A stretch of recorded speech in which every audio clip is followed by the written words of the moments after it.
I love this idea that there are, I forget exactly the word you use, but like things in life that tell us or show us, hey, maybe you shouldn't be vulnerable, or things that are like barriers to vulnerability. I think that's a fascinating concept, especially because, we're part of a philosophy that basically says like, no, the world of effect is just is the outpicturing of your thoughts and beliefs. And so if there's a barrier, you're the one creating the barrier, right? Like I think that's like the common take. Yeah. And it life is beginning to feel like it's that plus, like there's a little more to it than that. There's a little more nuance and finesse involved here. Yeah, and I think the topic of vulnerability actually spotlights that. I think probably more than any topic that we've talked about, because I think it does. It can be if presented in such a way, it can be dripping with privilege, right? That it is a Yes. privilege to be able to show up authentic. It is a privilege to be able to show up vulnerable and have those spaces or to decide, right? correct. I think even like to even Yeah. decide if you want to be authentic or vulnerable Yeah. is a privilege. And and the reality is that there are some very real experiences of individuals in the world where that's not the case. And so the call is not to be like, well, okay, well, that sucks for you, but that's not the call. The call is like, okay, this is the reality.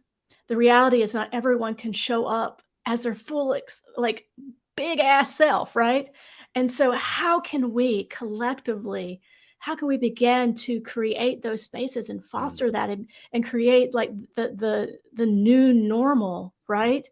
Of like, why would we want to live in a world where people can't show up as who they are, right? Yeah. And so it kind of gets the energy flowing of our call to action is creating those spaces. And so I think that is like the catalyst of vulnerability is for us. It's like the call to action of vulnerability is for us to begin to create spaces where vulnerability can actually live and grow in a healthy way, not in the kind of the false vulnerability, what people think vulnerability is, like the smash and grab and like I'm gonna show everything, right?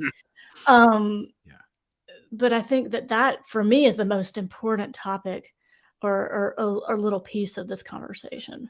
As topics like this become more mainstream, it's interesting to see how a teaching like this responds to it. And I think the evolution of new thought philosophies, the evolution of science of mind, the evolution of that way of thinking, I think is being kind of forced to look at like, yes, our thoughts do create our reality, and a part of our thoughts is the collective unconscious, and the collective unconscious has run wild for a very long time. And so collectively we have created a lot of things that make that create challenges for a lot of people that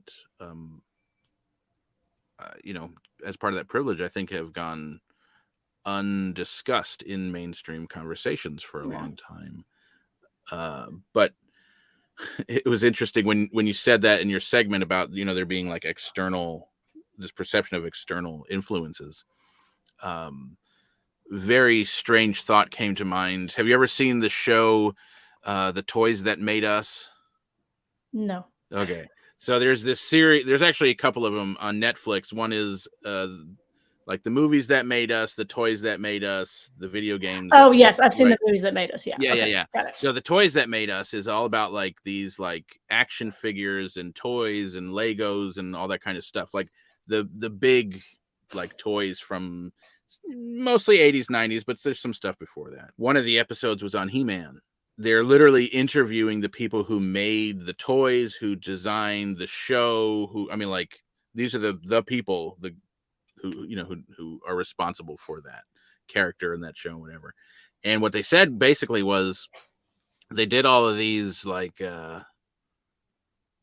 I don't know, studies or whatever with kids and what they're into, and basically what they came up with was kids at the time, like during the 80s, felt like they were always being told what to do. And so they wanted a place to have power. And so playing with toys was the place where they were able to express like control over what they were doing. And so they were controlling these action figures and whatever. And so like that became the entire premise of He-Man, right? And so there's that scene of like He-Man with the sword, like, I have the power. The power of Grayskull. Yeah, right. So the whole thing became about like power and control. And I'm not saying that's where it has come from completely, but certainly has vastly, has had a great influence on the last, 30 or 40 years of like people desiring power and control because they don't have it. There's a perception that they don't have it over life. And I'm like, wow, what a direct influence on what I think is our kind of cultural perception here in the US on vulnerability. Yeah. Right? Like if I'm vulnerable, I'm not powerful. I don't have control. And so strength is power, strength is control. And so no way would I ever have vulnerability anywhere like that. Don't even insinuate that I might be vulnerable to something because I'm so powerful. I've, cultivate all this power in my life or control in my life. And well, we know that that's Well, it's like, do you interesting. really though? Yeah, yeah. Well, it's Power, interesting, like, when it's like that sort of kind of power, not like an empowered, like empowered is different, but like that sort of power, power over, it's over something else, yeah, and it's yeah. at the expense of something else. The interesting part too in this idea of kind of collective consciousness and that we're co-creating, all of us, not only our own experiences, but all of us are, right? That we have created collectively what we see now, Mm. which can be like, oh my, it can be really Yikes. it can feel disempowering, but I should say, I wonder if we could kind of look at it a different way, like that we had this ability to create what we have, right? We also have the ability to create something else. So that actually the demonstration of our ability to change and move and shift and create new opportunities, create new ways of looking at things, seeing things, doing things. I mean, we're living that, right? Yeah. And so we do have the we are empowered. We We do do have have the this we have the ability. power. Oh, I got ready to say that.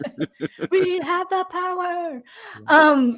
But we do have this ability to do this collectively. Yeah. And I think we're seeing it. I mean, man, we are seeing um, just movement in so many areas in support of disenfranchisement, in support of recreating systems, in support of really taking a look at the things that we've created and be like, do we really want that? I mean, we're seeing it, and I think that is Yeah. we're seeing this shift of even the topics, even this conversation around authenticity and vulnerability, connection, belonging, all those, those buzzwords we hear now. I mean, these are things that really have traction, and people are really doing this work in the world. And I think that it may not look like it necessarily on the surface, but I think underneath, I think it is just a complete shift is happening, which is And I have exciting. yeah, I think what like kind of what you're saying, like what's happening in the world, it is the shifting, it is the changing, Mhm. it is the just the idea that like vulnerability is becoming more of a mainstream topic. Right. I think so many more people are on board with these ideas that were until recently not mainstream ideas, which starts to like, wait a minute, that if the majority of people are on board with the not mainstream, doesn't that Make make it it now the mainstream. yeah, like wait a minute. But so I think it's an interesting process. I'm sure there are studies on it. I'm sure it's got a name or something. But when I was in high school, everybody wanted to be the cool kid.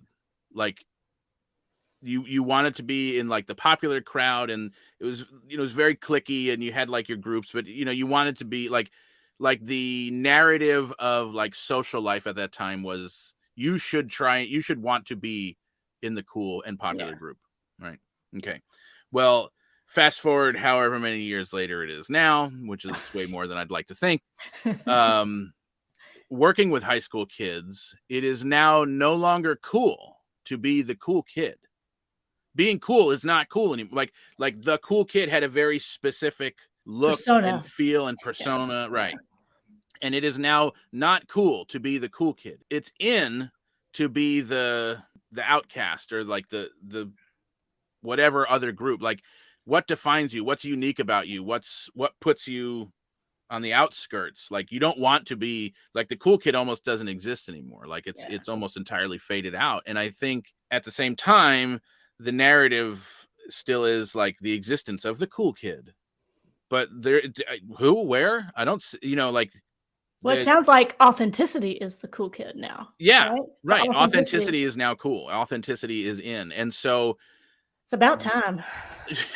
right. So the outliers are now like the mainstream social, the peak of social life. It's a really interesting thing, and I think that same kind of thing is happening culturally, probably globally, right? Like, Yeah.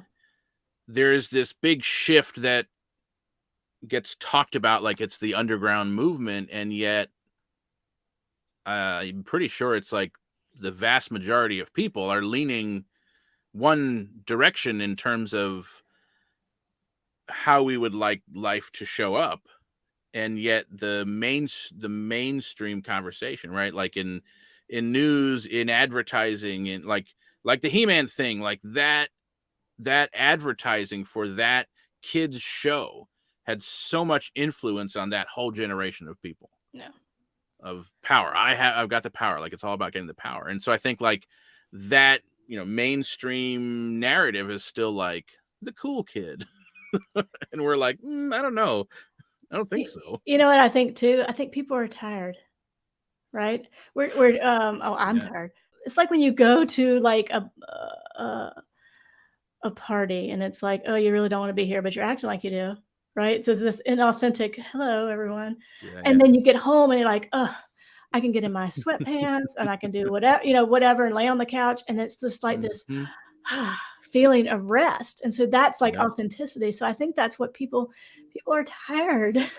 Like this Yeah. collective exhaustion of being who we are supposed to Supposed to be. be, or told this external supposed to.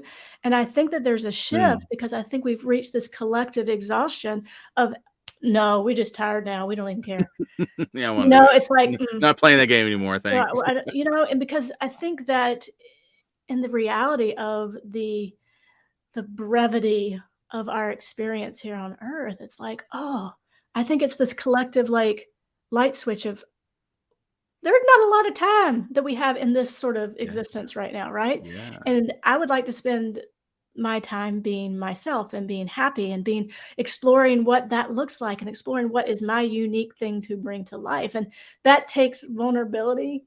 That takes a willingness to be like, well, this is who I am, and it may not be what other people think I should be, or it may not show up the way I've shown up before, but I don't wanna waste any second, right? I want to Yeah. be my full authentic self, whatever that looks like, and I don't want it to be under any constraints of this sort of box thinking of how I'm supposed to show up because I'm this, this, and this, right? I think it's just a collective exhaustion Yeah. of not being who we are, and finally, people are like, no, screw that.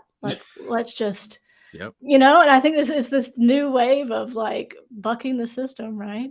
And I know And it's creating a new one. and I know it sounds cliche at this point, but I think the lockdown had a lot to do with that. I think it was like this cosmic 2x4 in Spend a the lot of rear time with end. ourselves. Yes. Yeah, that like thrust us forward Yeah. into like, get with it, people, like figure it out. And Yeah. I think there was a lot of time and experience given to being at home, being in a different, like being out of the work environment, like being out of the constant like 9 to 5 or 8 to 6 or what, I know, whatever the like this ridiculousness of always working, always being busy, always on the move, always traveling. I mean, just how much time is spent doing other stuff that doesn't feel Yeah. like life. Well, and also the, collective, this kind of collective fear too, this collective Yeah. trauma that we all experience, right? And so that's what happens in those times of challenge. It really brings to the surface what's underneath. And I Mm, think not only did it bring up what's underneath for our own lives to heal in our own individual lives or to reflect on, but I think that it really brought what's underneath our collective life to be brought to the surface and healed. And I think that we're seeing that in waves now, right? It's like substantial ways of this stuff that's been seething underneath. yeah. And when we begin to get vulnerable with ourselves and not only as individuals, but collectively and look, oh, yep, that's what's underneath there. Then, those things can begin to rise. I think we're definitely seeing that too. So yes, I think Yeah. big catalyst in this kind of Yeah. stopping kind of the norm that had been and having to kind of forced it's like a force was it a force quit like on a Yeah. computer? Force quit. Yeah. Right. Apple force Yeah, quit. Yeah. Well, and I think it also put people in a space where they almost had to be vulnerable, at least with themselves. Like there right. was, like we got put in timeout. So, yeah, I mean, there was a lot of vulnerability involved in facing the mortality, our own mortality, but also I think the mortality of like the way it's been, Yeah, and yeah. so I think vulnerability is I think it's always been important. I think it's becoming more important. I think it's becoming more of a mainstream conversation, and I think it's become a much more necessary, I think somehow we've been able to get away with not being vulnerable and still, I don't know. I don't Have know. we though? I I mean, don't know that we've gotten away with it. I think that it's well, I impacted us. think We the just haven't results of realized I it. think the results of it are catching up, but Yes, that's what uh yes, yes, I agree with that for sure. it's been Delayed accepted, result. maybe not acceptable, but it was accepted Yeah. for a long time to not be vulnerable, and I think now we're like, yeah, no, not gonna play that game anymore, not doing that anymore, and now I think we kind of have to. Yeah, because we can't have true connection without it. And Yeah, I think that yeah, is the thing. yeah. That is the Evolution. yes. So thanks for tuning in to this episode of Truth Be Told, where we've been talking about the power of vulnerability. And we've just started the conversation with defining it and aligning. And so I'm really excited for what the rest of the month has to offer in this really important topic of vulnerability and its birthplace for connection and for authenticity. And so if you are interested in everything Soul Evolution Collaborative, please go over to our website. You'll see all of our events, social engaged conversations, our new Crossroad webinar series, and a lot of other new content and opportunities coming your way.